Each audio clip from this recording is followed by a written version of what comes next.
Hello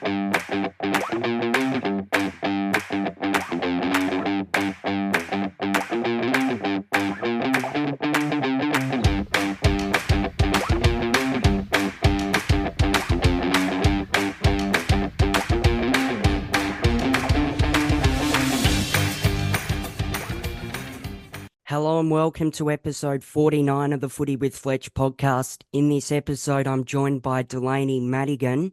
She was selected by Melbourne with pick 55 in the 2023 AFLW draft. Hello, Delany. How are you? Thanks for jumping on. Hey Fletch, I'm doing well. How are you? I'm really well, thank you. Obviously, I guess to start off, what sort of sports did you start playing growing up? I was a big basketball player growing up, so I played ever since I was about 5 years old. And then I played representative basketball for a few years down at Kilsyth, so I had a very big background in basketball growing up. When did you sort of start playing footy then?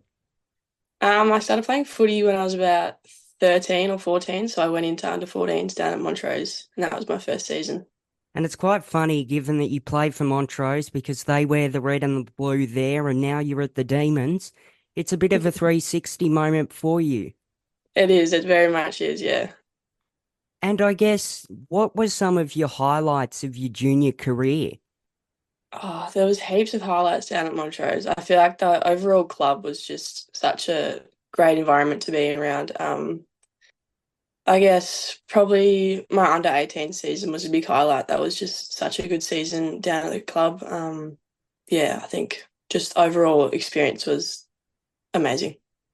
And I always like to sort of find out which club a particular guest grew up supporting. Which AFL team did you grow up supporting? I grew up supporting Richmond. Well, the Tigers, you would have had that premiership success, and obviously Melbourne in the AFLW won that premiership in season 7. What has it been like to be at Melbourne in the AFLW so far? Oh, it's been absolutely amazing. The environment down at the club is just so good. Everyone's been so welcoming and they're all always there to help. So I can pick anyone's brain about anything that I need help with, or everyone's always open to giving you feedback on what you can improve on and all this and all that. So it's just been amazing. And how did the opportunity to be a part of the Eastern Rangers program sort of come about? That came about in my top age of under 18. So I was about 17, turning 18. I just got an email from them about coming down to be part of their development kind of tryout session. So I just went down there and started training and then slowly got into it. And then I got picked to be in their squad. And then last year you were one of 4 vice captains at the Rangers. What was it like to, I guess, display your leadership qualities and vice captain the side? Of being vice captain was amazing. It's such an amazing group of girls down at Eastern Rangers. We had such a great environment, such a great team. Ash, the coach, created just a good place that everyone wanted to be involved in. But yeah, it was amazing to be a part of that leadership group and see that group grow from where we started at the beginning of the season to where we ended the season. And the Rangers, Ava Campbell mentioned in an interview that they had a really good culture last year at the Rangers. What do you sort of make of that statement, and do you sort of think that's the way you found it as well? Oh, I 100% agree with that statement. The culture down at Eastern Rangers last season was just one of the best places to be around. Everyone was always looking forward to training and getting down there. Yeah, I agree with that statement. And 8 players, including yourself, were either drafted or pre-signed from the Rangers last year. What does that sort of mean to you and the other girls that were drafted or pre-signed? Oh, I think to everyone, it was just a dream come true and such a surreal moment for both the club and in every individual who was either drafted or pre-signed. I think it meant so much to the club, and Danny Ryan, who runs Eastern Rangers, I think it just meant so much to him as well to see how much success that each individual who got drafted had gotten that year. And then last year, you played 11 games for the Rangers, averaging 6.8 disposals, 2.5 tackles, 1.9 hitouts, and 1.5 marks a game. What did you make of, I guess, your football in your draft year?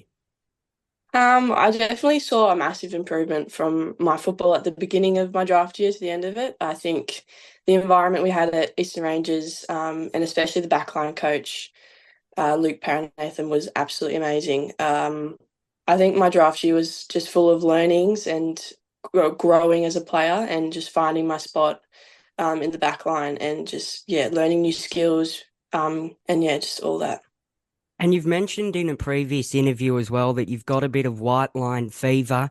You're obviously a tackling machine. Talk me through sort of some of your attributes as a player and that white line fever. Yes, I do have a little bit of white line feather. I think just once I get out in the footy field, I want to be as competitive as I can and just go as hard as I can at the ball for both myself and the team. So yeah, I would say I would have white line feather, but yeah, I also think my aerial skills are just slowly getting there where I want them to be. They are a strength of mine, but there's always spots you can improve on. So yeah. And you mentioned you learned a couple of things last year. What were some of the things that I guess you did learn in your draft year? I think a massive one for me was not to be too hard on myself with my football. So I'm someone who very much, if I make a mistake in the game, it can get in my head about it. So I think just a big thing for me was understanding if I make a mistake, just make it up at the next contest or just going harder at the ball. So yeah. And the Rangers made the grand final last year, unfortunately lost to the Oakley Chargers by 7 points. Overall, what was it like to play on grand final day? Oh, it was just an amazing experience. I think the whole team really showed up for that day and we all played for each other. Even though we didn't get the win, I think it was just such an amazing experience to play out on Icon Park in such a big game. But yeah, it was just a surreal experience. And how many AFLW clubs interviewed you in the lead up to last year's draft? I actually only had two interviews. So I had an interview with Hawthorn and then an interview with Melbourne. So it's probably it's good that Melbourne were one of the two clubs that interviewed you.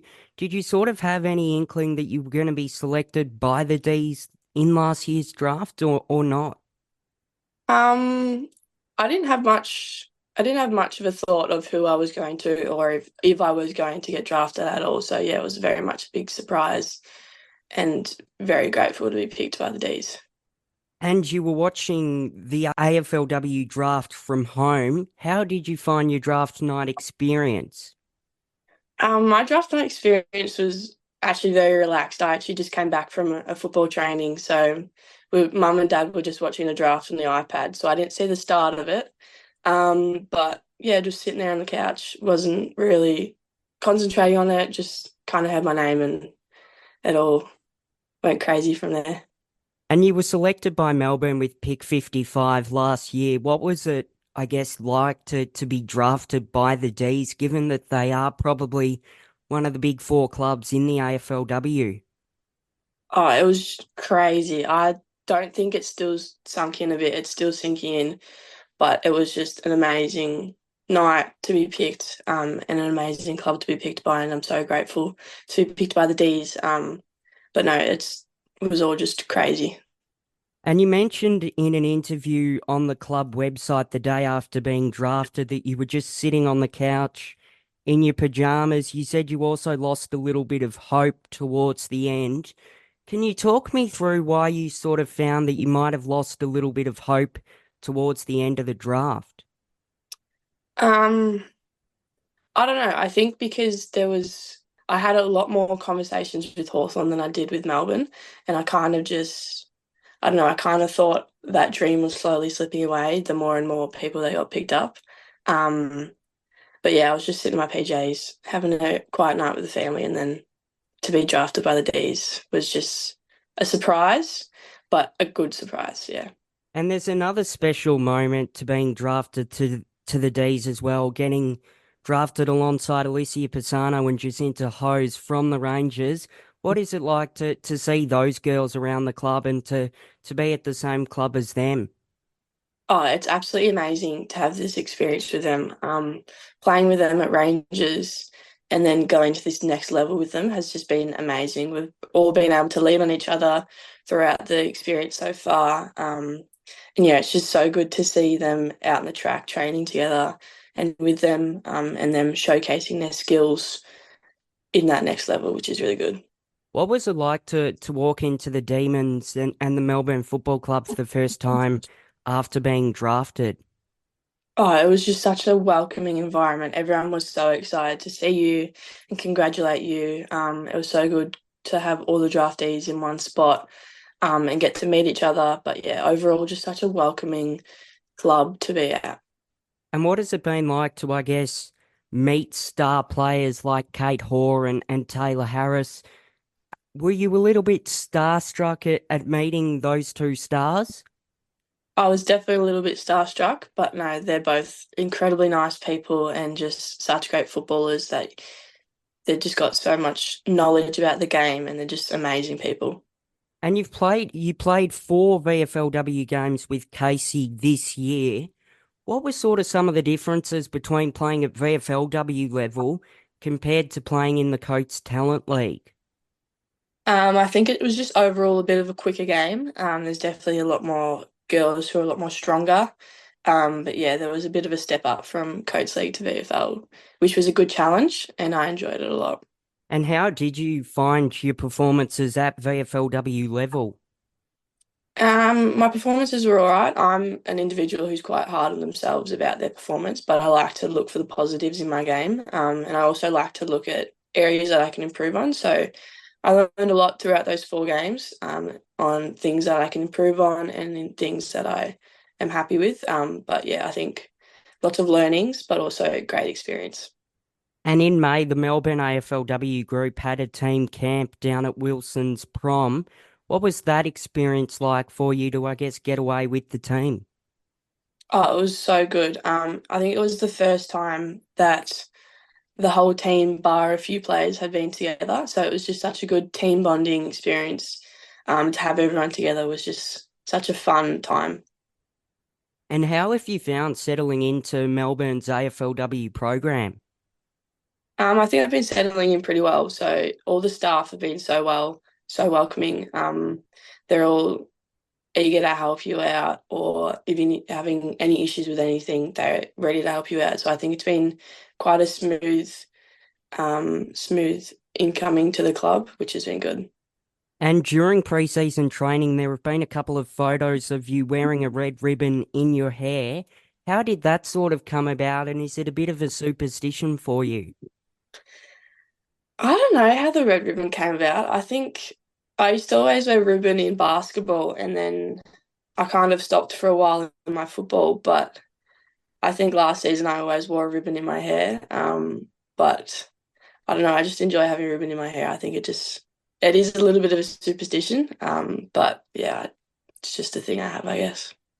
And have you sort of been told what role you're going to play for Melbourne in the AFLW this season if the opportunity that you make your debut comes about? Um, I have been told some stuff. I know I'm going to be in the back line. But there's still just like positioning things that I'm trying to figure out myself and talking to the club. And yeah, I think the back line's going to be my spot for the year if I do get the opportunity. Are there any areas of your game that you're looking to improve in ahead of this season? I think I really want to get good at my like just my fundamentals, so having them super clean, like my ground balls, and just also my defensive positioning when I'm on my player. And I've also watched a couple of your highlights before the interview. You're a really strong contested mark. You're a tackling machine as well. Would you say that they're some of the key attributes of your game? Yeah, I would say my aerial's a pretty strong part of my game. It's something I do push myself to be good at and am continuously learning new skills with it. And I also enjoy a good tackle. So yeah, I'd say they're pretty good parts of my game. Who have been some players at Melbourne that have sort of taken you under their wing early on in your time at the club? Oh, there's been quite a few. I think Maeve Chaplin and Gabby Colvin have been huge helps down in the back line. They're just always there to give you feedback and support on things they've noticed throughout the training, or if we're doing a drill and they see something I can maybe change, they're always there to help. But I think there's just been players that have been so welcoming. Alyssa Bannon's been amazing, but yeah, they're all so welcoming. And is there one motto that you live by when you're out on the field? Oh, I do have a motto and I always write it on my wrist tape and it's always go hard. So I always go hard at the ball or just go hard in the game in general. That is a great motto to live by. And what are some things that you were looking forward to I guess, about being an AFLW player and being at the D's? I think just the overall opportunity.